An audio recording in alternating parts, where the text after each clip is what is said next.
What is up, guys? Diversity Double Shot here, and today I'm going to be talking with you guys about the Thor Ragnarok teaser trailer.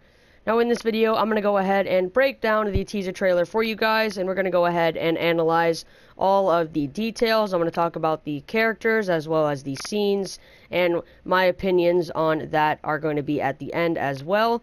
But I'm going to go ahead and try to cover everything that you guys might have missed. So with all that being said, let's go ahead and jump straight into it. So the first scene that we see is of Thor being lowered down to the underworld, and he's tied up in a chain, and this looks like it's going to be Thor at his lowest point in the movie. He gets captured, he gets tied up, he gets taken down to the underworld. I'm guessing that might be Hela's lair or something like that, but nonetheless, we see Thor at this point, and I'm guessing this is going to be his lowest point in the movie. Maybe, a quarter way through or something like that. Maybe, a good 30 minutes in or so. But essentially, we see Thor at this point. And the next scene that we actually see is of Thor throwing his hammer at Hela. And we see not Hela get hit by his hammer, but we actually see Hela put her hand out and stop his hammer mid in the air and essentially destroy it and turn it into a bunch of just crushed up little pieces. And that demonstrates just how much power this villain actually has. Because Hela is a crazy villain if she can actually stop Thor's hammer and destroy it, causing a huge shockwave or explosion of electricity. So I just want to go ahead and stop and take a look at this scene. This scene looks like it was actually on Earth. The background definitely looks very Earth-oriented, so I'm guessing that after this happens, or maybe even before this happens, Thor was on Earth essentially looking for Doctor Strange, because we do know that Doctor Strange is supposedly going to be a part in this movie, so I'm definitely curious as to see where and when he's going to show up and find out a little bit more information about that, but right now we don't really know anything about that. So like I said, Hela stops his hammer and destroys it, which that just shows how much power that this villain actually has. But the next scene that we actually get to see is of her just standing there stationary with her comic accurate outfit on. I really liked this outfit in the movie art. I remember some of the first movie art that I actually saw, that was of her standing there overlooking the Asgardian army as well as Asgard, and she had this outfit on, and that was probably the coolest art that I actually have of Thor Ragnarok, and I'm really hyped to actually see her in action with this outfit on. So the next scene that we actually see is of Asgard, and in my opinion, every Thor movie makes Asgard look better. In the first Thor movie, Asgard looked alright, and then in the second movie, Thor the Dark World, it definitely looked a lot better. And in this movie, they just made Asgard look stunning. Every Thor movie, they bring Asgard to light more and more, and they show off a little bit more and more of the landscape. So I definitely can't wait to see, what they actually added. Hopefully they added some type of, room or building or something like that. But we actually get to see Hela walking down the steps of Asgard, and we see the Asgardian soldiers with their shields and their spears. They're all ready, and she's just standing there at the entrance of the stairs, and she says Asgard is nothing, and just snaps her fingers and destroys the whole place. We see a huge sweep of the whole city. All of it is turned from Asgard as we know it into a charcoaled, burning, lava-like underworld-looking place. There's just fire everywhere.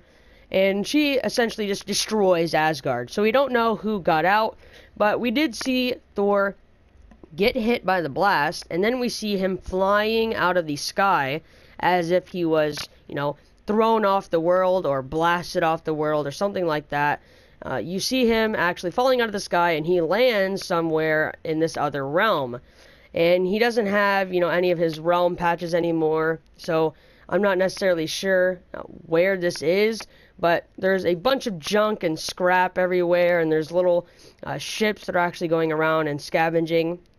And then we see the locals for this place actually pull out some type of really cool electricity net gun. I'm not necessarily sure, what it's actually called, but they essentially capture him, and then we see Valkyrie which is a highly anticipated character for this movie, we see her drag Thor onto a ship.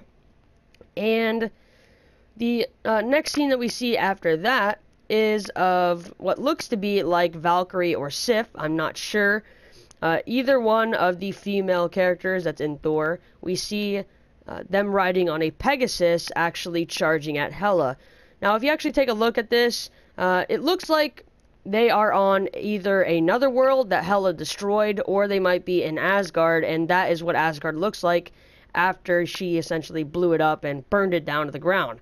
So, whether it's Asgard or whether it's another world, we're not sure, but it's definitely a destroyed realm, and we get to see, Hela standing there, and we also get to see Valkyrie rushing in on a Pegasus. So my guess is that it actually is Valkyrie over Sif, because we haven't really seen anything of Sif in the Warriors 3 in this movie. So the scene that we get to see after that is back to Thor being captured. We see Thor being dragged on the ground up to a chair, and he gets locked in with restraints. And then we see a scene of Valkyrie standing there with a box in her hand.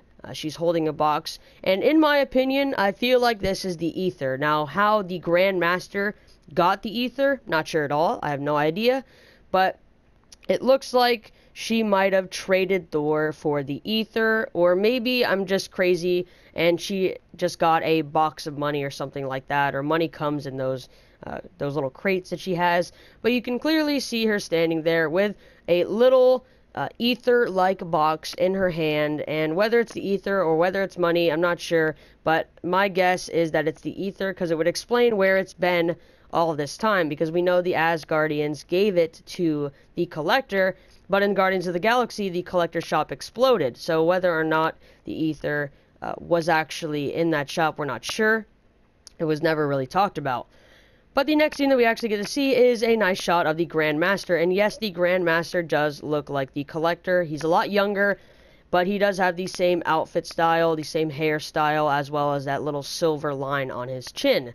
But we actually see him, and he says, what did you bring me? And we see Valkyrie say, I brought you a contender. So we get to see a close-up of them two. And I'm guessing that she's working for him, maybe at her... against her will, maybe she also used to fight in his Gladiator pit, and she said, if you let me out of here and take me out of the fights, I will essentially go get you new contenders or something like that. Or maybe she helped him capture Thor because she doesn't like that the Asgardians didn't come save her from being trapped on the Gladiator world. Not sure at all, it's just a couple ideas. But we do know that Thor and Valkyrie do have a past, especially in the comic books. They've actually had a love relationship. So whether or not they're going to implement that in the movie, I'm not sure. But I am definitely curious to see the history of their relationship and different things like that. Maybe they hint at it, or I imagine Thor making a one-liner joke about something that she used to do or something like that. Like, oh, you still do that type thing? Something like that. I think that would be really cool. So the next scene that we actually get to see is a big, huge montage of fighting.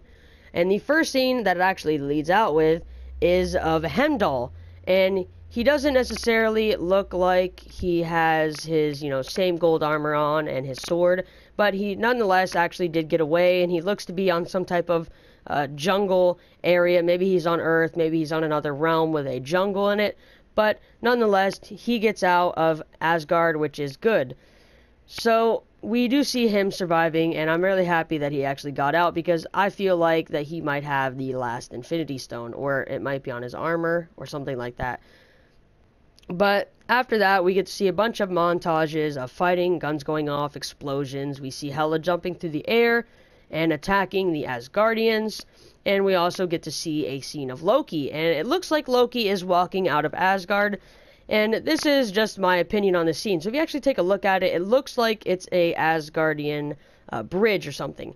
And you can see in the background that it looks like there is a bunch of people that are trying to leave, but these soldiers are essentially not letting them pass. But we do see Loki walking towards the camera, flipping his daggers. So what I'm guessing is he made a deal with Hela to actually work with her or something like that. And he actually got free pass to actually leave and, come with her. So we do know that Loki will do anything to be free. He'll make a deal with anybody. He'll work for anybody. He doesn't really care. He likes to screw pretty much everybody over, and he only does things out of the good for himself. So we do know that Loki is there in the movie. He got out. He's not captured or anything like that.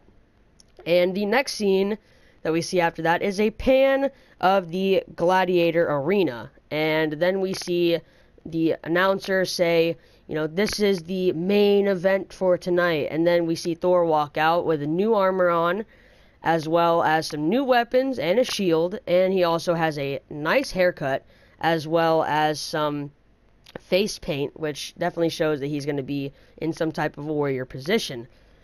So in the next door, which is across from him, we actually get to see the door open, and over the intercom we hear, "This is the Incredible," and then Hulk rushes out, breaks the door halfway open, and just starts yelling, and he has gladiator armor on, and he's got 2 hammers in each hand, and he's also got a cool mohawk, which I actually like the gladiator armor for Hulk. But we essentially get to see Thor get so excited to see Hulk, because we haven't seen Hulk in I actually haven't seen Hulk in one movie. He actually went off in the Age of Ultron, and we haven't seen him in any other movie since. So Thor is definitely happy to see Hulk again, and even though Thor and Hulk know each other, and Thor actually says that to the Grand Master, Hulk and him are still going to battle. Now, the scene that I actually want to talk about real fast is the scene where we get to see the poach, essentially, or the little area that the Grand Master and Loki are actually sitting in. Now, for a person to sit with the leader of the whole area, or the owner of the gladiator pit, is very, very highly respected. So we obviously know that Loki did some type of bargaining and became very good friends with the Grand Master, because he's highly respected sitting in the Overwatch area that he actually gets to see the fight in. But the last scene that we see is of Thor and Hulk charging at each other, and they are about to hit, and then it cuts out and it says Thor Ragnarok coming soon. And we don't necessarily have a official date yet, but I did see on Instagram that there was a release date. I believe it was November. It was one of the first days in November. I think it was like the 3rd or the 4th or something like that. But we do know that it is going to be coming out very soon. More than likely, if the Instagram is correct, it'll be coming out in the beginning of November. So I'm definitely excited to see this movie. I'm a huge Thor fan. I haven't read too many of the Thor comic books, but I have seen a decent amount of the Thor movies, as well as some of the anime or the animation of the Thor world. I've seen him actually fighting Hulk and some of the Avengers Assemble type stuff that's actually animated. So with all that being said, thank you guys so much for watching this video. I want to hear you guys' opinions down below. Do you think that Valkyrie gave Thor to the Grand Master in order to get the ether, or was that box just money and I'm crazy? Not sure. I want to hear your guys' opinions. Thank you guys so much for watching this video. Definitely be sure to leave a like, as well as subscribe, and I will catch you guys in my next one. Peace.